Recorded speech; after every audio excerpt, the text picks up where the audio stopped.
శ్రావణ్ మీ అనేటువంటి ప్రశ్న లైవ్ ని హోల్డ్ చేద్దాము. వసంత హోమ్ మేనేజ్మెంట్ అలాగే మైలవరం ఎమ్మెల్యే వసంత కృష్ణప్రసాద్ మనతో పాటు ఫోన్ లైన్ లో అందుబాటులో ఉన్నారు. నమస్తే వసంత కృష్ణప్రసాద్ గారు. నమస్కారం అండి. సో మీరు చూస్తున్నారు హఫీజ్పేటలో సర్వే నెంబర్ 79 కి సంబంధించి 39 ఎకరాల భూమి వరకు వివాదం నడుస్తుంది. ఇందులో 17 ఎకరాలకు పైగా ఆక్యుపై చేసుకున్నారు. దీన్ని హైడ్రా కూల్చేస్తుందని దీనిపై మీరేమంటారు? యాక్చువల్లీ అది 39 ఎకరాలండి. ప్రాక్టికల్ గా గ్రౌండ్ మీద 35 ఉంది. ఒక 5 ఎకరాలు రైల్వే ట్రాక్ లో పోయింది అనమాట.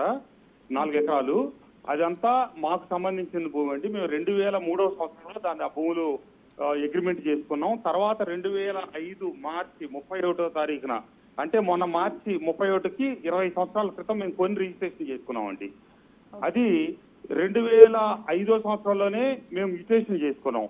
తర్వాత అర్బన్ ల్యాండ్ సీలింగ్ ఎక్సెస్ ఇవన్నీ భూములు అర్బన్ ల్యాండ్ సీలింగ్ మిగులు భూముల కింద ఎక్కువ ఉన్నాయని చెప్పి మాకు నోటీసులు ఇచ్చి మా మ్యూటేషన్ అప్పుడు 2006లో క్యాన్సిల్ చేశారండి.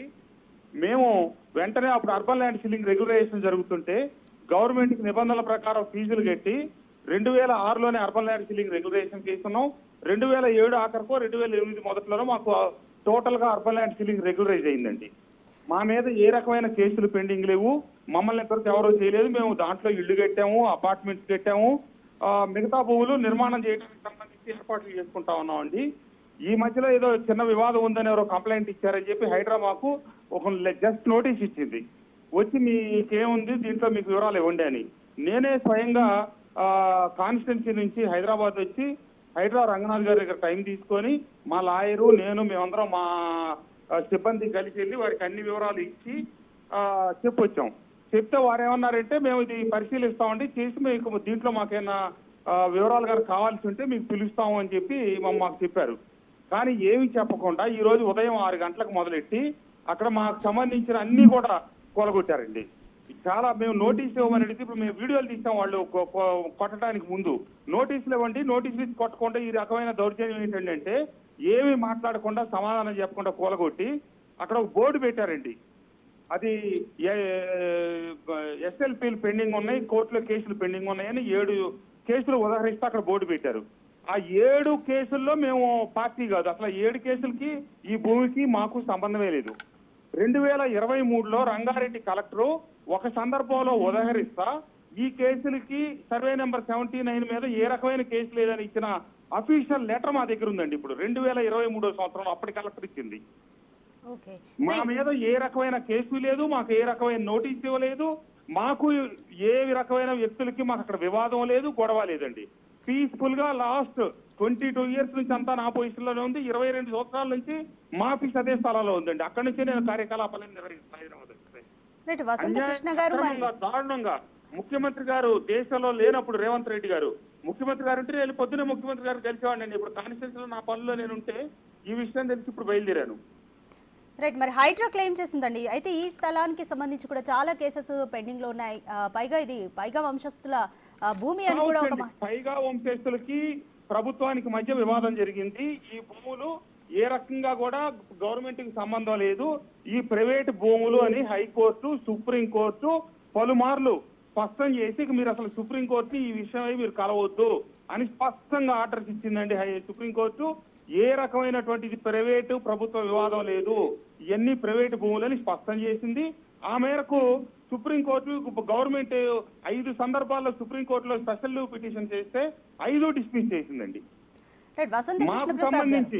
మాకు సంబంధించి మధ్యలో సుప్రీంకోర్టుకి వెళ్తా ఉంటే మేము గవర్నమెంట్ కి పిటిషన్ పెట్టాం. మాకు రెగ్యులరైజ్ చేసి మళ్ళీ మీరు అన్ని సర్వే నెంబర్లతో పాటు మా సర్వే నెంబర్ కూడా ఇంక్లూడ్ చేస్తున్నారు అని చెప్పి మేము గవర్నమెంట్ కి పిటిషన్ పెడితే గవర్నమెంట్ ఒక మెమో ఇష్యూ చేసిందండి. సర్వే నెంబర్ 79లో వసంత ఎస్టేట్స్ కి రెగ్యులరైజ్ చేశాము, ఇక ఆ భూములు ప్రైవేట్ భూములు మనకు సంబంధం లేదు, మీరు దాన్ని ఏ కేసులో కూడా ఫర్దర్ గా కోర్టులో అప్పీల్కి వెళ్ళొద్దని చెప్పి కూడా గవర్నమెంట్ ఒక మెమో ఇష్యూ చేసిందండి మాకు 2014లో. అప్పుడు రెవెన్యూ ప్రిన్సిపల్ సెక్రటరీ రెవెన్యూ ఇచ్చిన మెమో ఉందండి మా దగ్గర. Okay, right. వసంత కృష్ణ ప్రసాద్ గారు, మరి ఇవన్నీ మీరు హైడ్రా దృష్టికి తీసుకెళ్లారా? కూల్చే ముందు హైడ్రా రంగనాథ్ గారికి ఈ పేపర్లన్నీ సబ్మిట్ చేసి ఈ పేపర్లో అన్నిటికీ మేము ఎక్నాలజ్మెంట్ తీసుకున్నాం. ఇచ్చిన ప్రతి కాగితానికి మా దగ్గర ఎక్నాలజ్మెంట్ ఉంది. రంగనాథ్ గారికి ఇవన్నీ సబ్మిట్ చేసినట్టు, వారి కార్యాలయాల్లో వారికి ఇచ్చినట్టు. సరే, ఇప్పుడు కూడా మీరు వచ్చి మరి హైదరాబాద్లో హైడ్రాను మీట్ అవ్వబోతున్నారా? ఎటువంటి యాక్షన్స్ తీసుకోబోతున్నారు? నేను ఈ రోజు నా నియోజకవర్గంలో అఫీషియల్ ప్రోగ్రామ్స్ అన్ని ఉంటే ఉదయం నుంచి పాల్గొంటా. నాకు తెలియగానే వెంటనే బయలుదేరి వస్తా ఉన్నా. అంటే నేను ఇప్పుడు దారిలో ఉన్నాను, హైదరాబాద్కి వచ్చే దారిలో వచ్చి ఇప్పుడు నేను మా లాయర్ గారి దగ్గర మా వాళ్ళు అన్ని తయారు చేస్తా ఉన్నారు. అధికారులు ఇట్లా ఇష్టారాజ్యంగా చేసినప్పుడు ప్రజలకు ఉన్నటువంటి ప్రాథమిక హక్కుల్ని వాళ్ళు గౌరవించినప్పుడు భారతదేశంలో ఇంకా న్యాయ వ్యవస్థ బతికే ఉంది కదండి. ఖచ్చితంగా న్యాయస్థానాలని ఆశ్రయిస్తాం, న్యాయస్థానాల నిర్ణయానికి అనుగుణంగా చేస్తాం. మాకు తీవ్రమైన అన్యాయం జరిగింది, తీవ్రమైనటువంటి దాడి జరిగింది మా మీద. ఇది ఒక రకమైనటువంటి ప్రభుత్వ దౌర్జన్యం అండి. Right right, thank you. ముఖ్యమంత్రి గారిని సంప్రదించి ముఖ్యమంత్రి గారి దృష్టికి తీసుకెళ్దామంటే దురదృష్టవశాత్తు వారు విదేశాల్లో ఉన్నారు. ముఖ్యమంత్రి గారి దృష్టిలో పెట్టడానికి కూడా అసలు ఎక్కడండి, పొద్దున్నే 5:30కో 5:30కో మొదలెట్టారండి ఈ విధ్వంసం అంతా.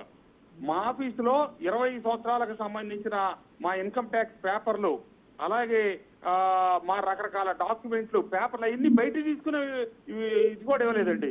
కంప్యూటర్లు A to Z మొత్తం కూల్ చేశారు. ఆ లోపల మొత్తం పొద్దున 6 గంటలకు ఎవరు వస్తారండి ఆఫీస్కి? ఆఫీస్కి వచ్చి కనీసం లోపల ఉన్నటువంటి నేల మా రికార్డులు కూడా బయట తీసుకోకుండా మొత్తం కూలగొట్టేశారండి. రైట్, లీగల్ గా మీరు ఎలా ప్రొసీడ్ అవబోతారు వసంత కృష్ణ ప్రసాద్ గారు? మేము ఖచ్చితంగా న్యాయ వ్యవస్థకి అన్ని విషయాలు తెలియజేస్తామండి. ఆ గౌరవ కోర్టు వారు ఏ రకమైన మాకు పూర్తి న్యాయం జరుగుతుందని మేము భావనలో ఉన్నాం. ఎందుకంటే మా దాంట్లో ఏ రకమైన తప్పు లేదు. 100కి 100% ఇది దౌర్జన్యం, తప్పు చేశారు. కోర్టులోనే మేము తేల్చుకుంటామండి ఈ విషయం. ముఖ్యమంత్రి గారు రాగానే విదేశాల నుంచి వెళ్ళి ముఖ్యమంత్రి గారిని కలిసి ముఖ్యమంత్రి గారికి కూడా అన్ని వివరాలను తెలియపరుస్తానండి, రేవంత్ రెడ్డి గారికి. రైట్, థ్యాంక్స్ ఫర్ జాయినింగ్ వసంత కృష్ణ ప్రసాద్ గారు. రైట్, కొండాపూర్లోని ఆర్టీఏ కార్యాలయం